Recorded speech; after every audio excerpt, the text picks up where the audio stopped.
Thank you very Onorevole much. Farage, a nome Mr. del Farage gruppo now, EFDD. on behalf of the Prego. FDD group. Thank you. Well, I can see that you're all very upset here this afternoon, and I've no doubt that the events in the USA over the last few weeks have been a very profound shock to you. Perhaps you're right.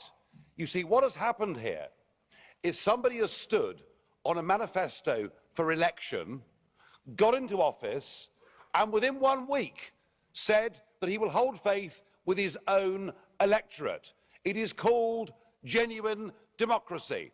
Unlike the system we have in the European Union, where the unelected commissioners like Mogherini here have the sole right to propose legislation. So I'm sure that it's a great shock to you to see that a genuinely elected Democrat is doing what he was put in to do. And it must be, I would think today in Washington. Sorry. I can't hear you, mate.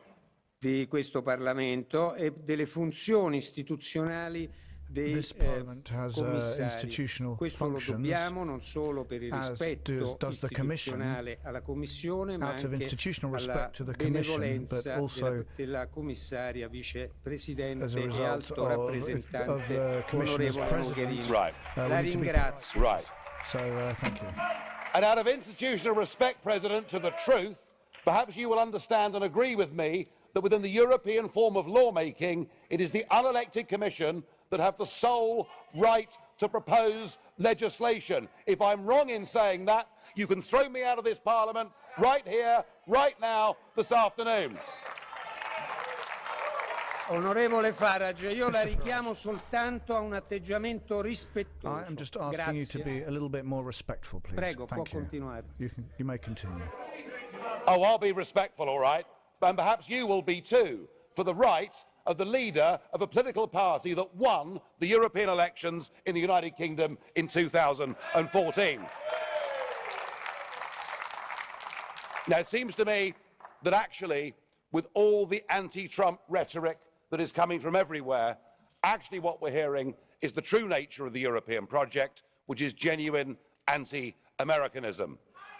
Trump is motivated by protecting the United States of America from Islamic terrorism, whereas what has happened in this room and in governments around Europe is you have welcomed these people into your own homes. But can we please, just for a moment, look at the facts?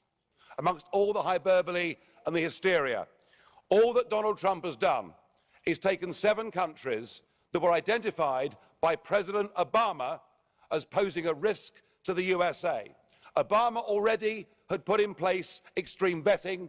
What Trump has done is for 90 days to say, let's examine that vetting and see whether it's good enough. But I want to ask you, Mr. Verhofstadt, and all the others, with your faux outrage today, where were you when Obama in 2011 banned any Iraqi from going into the country for 6 months?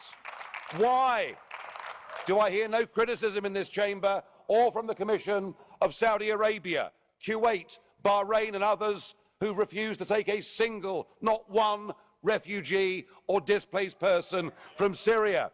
And how can it be that on Holocaust Day, last Friday, not a single one of you criticised the 16 countries in the world that ban Israeli Jews from even going to their country on holiday?